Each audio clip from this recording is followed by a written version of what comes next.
Hey guys, Daniel here from Real People Real Estate, and today I have with me Nasser. Now you've seen him in previous video with myself talking about super and retirement and other bits and pieces. Today, obviously, things are a little bit unorthodox in regards to COVID-19, the coronavirus, and what we can sort of do in terms of social distancing. So today we've decided to do the video via video, basically. So Nasser, thanks for jumping on with me, buddy. It's No good worries, to see you mate. Good on. to see you, Dan. Yeah, you too, you too.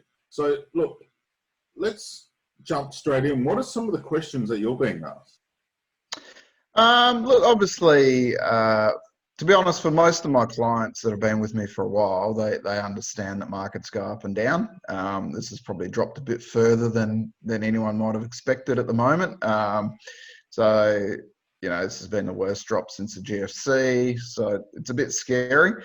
So I understand clients are a bit unnerved by it. So probably some of the questions are, how much further is this going to go? Do I move to more conservative? That sort of thing. Do I pull it out, put it in the bank? So generally, for me, it just comes back to reviewing the client's goals. You invested this money as a 25-year strategy for the clients who are in retirement. So the last thing you want to be doing is moving it out and changing your plans. The other thing is, if you put it out and put it in the bank now, you're going to get 1% at the moment if you're lucky. So, Yeah. the other thing is, obviously at this point, it's dropped that far that it's just not worth pulling it out. You're better off just staying in there waiting for the recovery. Now, realistically, we don't know how long that's going to take. It could recover in 6 months, could be 12 months, could be 3 years. We don't know, but at some point it will recover. Things will get back to normal. The fact is that governments around the world are throwing trillions at this to keep people, in an income. In Australia, if you've lost your job, you can get double the normal New Start allowance. So the normal New Start allowance is not much to live off. So if it's doubled, at least it gives people something they can afford to buy their groceries and that sort of thing.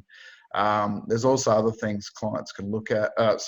People can look at if they're out of a job, is getting banks at the moment to suspend their payments and so forth. So I think with all these measures in place, the damage to the economy is not going to be as bad as it might have been otherwise. Yep. So I guess most of us are expecting that, hopefully if this is over in the next few months, we should see the share market pick up pretty strongly again. Having said that, it's actually picked up pretty strongly the last 4 days, but I'm not convinced that's going to be a long-term trend just yet. So I wouldn't be getting excited and jumping in just at the moment, but so really it's just telling people to review, what's your plan? Do you need the money now? Have you got enough cash? For clients who've got enough cash, they shouldn't really be touching their investments. If you're in your 30s or 40s and you're worried about your super, well, you're not going to be able to touch your super till you're at least 60 anyway. So by then it should have well and truly recovered and be much further ahead than where it is at the moment. I think it's similar to panic buying, I guess. It really is a wait and a patience game. That's right. Some of the things that I think people potentially aren't considering is that with mortgages, as an example, if you defer your payments or anything like that, it doesn't take time off your loan. You're That's actually right. extending your loan term. So if you put it on hold for 3 months, that extends your loan term by a further 3 months down the track. That's right. With That's right. Capital interest, with some banks and other banks are just adding on that loan amount and making a readjustment later on. So, Yep. Number one, check with your bank what's what they're doing exactly. But it's not just a matter of hey, I'm going to put my mortgage on hold. You're going to see those effects later on as well. So I think that's right. That's something that I've really been worried about myself in terms of, if you make a decision right now, are you are you ready and prepared to be weathering that decision in, say, a year or whatever that may be? So I think that's really crucial in remembering. And actually, if you are trying to extend your payments or put them on hold or whatever it is, you need to talk to your bank about what exactly that means afterwards. Not right now, what that means afterwards. And I'm hearing stories where people are trying to get their payments on hold even though they haven't lost their job. And I'm like, you know, if your job's fairly secure, I totally agree with you, Dan. Just keep paying your mortgage payments. Interest rates are low, so the more you pay off now, you know, the better off you're going to be in the future.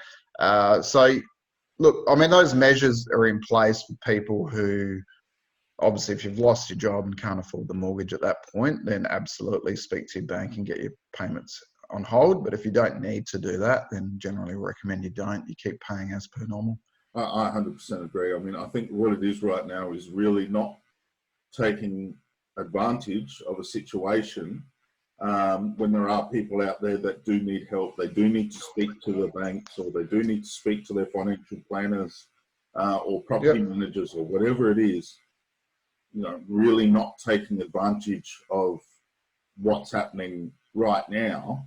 And it's not even really taking advantage. It's actually going to cost you more in the long run. Like you said, interest rates are really low right now. Who knows what's going to happen in 4, 5, 6, 7 years? That's right.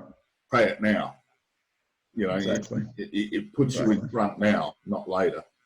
That's right. So no, I completely agree with that, and I think it's a good segue into a question that I have for you in relation to superannuation. So. Obviously, we know people's super has been absolutely rocked. You know, as you were saying, you know, GFC proportions here. But the government has introduced something that allows people to take $10,000 out of their super. Now, I was wondering if you could explain that a little bit more. And again, there's going to be either a downside to it or whatever it is. We got to remember, I think, that these are worst case or last resort sort of situations, or where you try and use these things, because down the track you're going to hear that effect or see that effect. That's right. That's right. So there is so I'll be honest, I haven't looked into all the details yet, because this stuff's just being announced, you know, every day there's something else. So, but they're talking about potentially for some people being able to access, say, you know, a 30-year-old being able to access 10 grand out of their super now, if they potentially lost their job or something like that. So the thing is with that, if you can avoid that at all costs, then 100% we'd recommend you avoid that at all costs at the moment. Like you said, you really want to make sure that's a very last case, last ditch scenario, for a couple of reasons. One is if you're 30 years old and, well, firstly, taking money out at the moment while the market's down, obviously that costs you more. Taking out 10 grand now would be like if you're taking out 12 or 13 grand a month ago.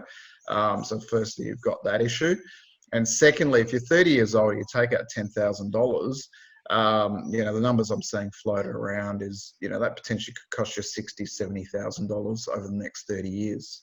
You could potentially have $60,000 less in your super when you turn 60 or 65. So, you know, if you can avoid touching your super and get by with other funds, then you're definitely going to be better off in the long term for sure. Yeah, and I think it is, again, crucial to stress for people, and I know people are in a panic mode and fear is gripping a lot of people at the moment, is last case scenario. If you can avoid a lot of these things, and again, you need to get, you know, personalized advice based on your situation and what's going on. We're not trying to do that. We're just trying to educate people, I guess, on the potential upsides, downsides, whatever that may be. But yeah, that was one thing that I was definitely thinking about, is how much, if I took out 10,000 right now, how much would I feel it when I actually go to retire and need it. Yeah, exactly And right. definitely Yeah. need it, because this is one of the things. It's future proofing, I guess, yourself. Is, you know, how desperate will I be for 60,000 then, or 70,000, Yep. whatever the amount may be. Um, Yep. and I think that's the crucial thing here. Is, you know, Yep. do I want to extend my loan out for an extra 3 months, 6 months, or whatever that may be? You know, when it's not needed. Again, these Yep. scenarios that the government are putting in place are for people who need it. They've lost their jobs. We've got thousands and thousands and thousands of people that have lost their jobs because of this. Jobs have been Yep. put on hold.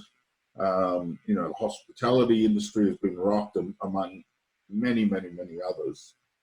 So I think right now is a place of, if you can afford it, and weather the costs for the other Australians, you know, Yep. your neighbours.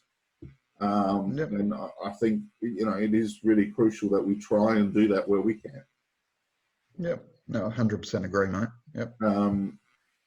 So look, it's been really great talking to you, Nasser, about this. I think, well, I'm hoping people got a lot out of this conversation today. I know I did. You know, $10,000 now could seriously equal a lot of money in the future for Yeah, that's right. retirement. I know Yep. I'd like 60 grand right now. So, yeah, it's one of those things though. If you think about it, go, okay, would you want 10 grand or do you want 60 grand? Which That's one right. do you want? That's Um, right. you know, and you never know what's going to happen with super in the future, and shares and investments and all those sorts of things. But based on previous trajectories and all those sorts of bits and pieces, we've got a fair understanding and idea. Well, not me, I've got no idea, but people like yourself that make these calls and look into these things on a daily basis would have a much better understanding. So, no, look, thanks for your time today, Nasser. And you got anything to add at all at this point? I think we've covered quite a bit, but No, I think you hit the nail on the head. Before you make any of these decisions or use any of these measures that government's put in place, speak to any professionals you can. One big mistake I see is people say, oh, you know, my neighbour said X, Y, and Z, and then they'll come and ask me about it. And it's like, completely wrong information that their neighbour's given them. So speak to a professional. So whether it's your real estate agent, if you've got an investment property, or your bank, if it's about your loan, or if it's about your super, speak to an advisor, financial advisor about that. And just try and get as much information as you can before you make these decisions, because as you say, over 10, 15, 20 years, it could have big repercussions for your financial situation. So just seek that advice first before you make any rash decisions right now. Obviously, it's a stressful time, but just get the information first before you make those decisions. no, exactly. Easy. Well, all right, mate. Thank you for your time today. And look, guys, thank you for listening. I hope you really did get something out of today's video. If you need Nasser, we'll put his contact details in this description, as well as in the social media post to follow. He's also in the Our Friends page on the Real People Real Estate website.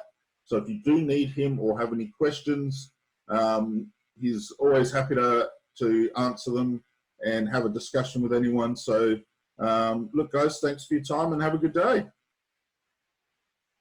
Thanks a lot, Dan. Cheers, mate.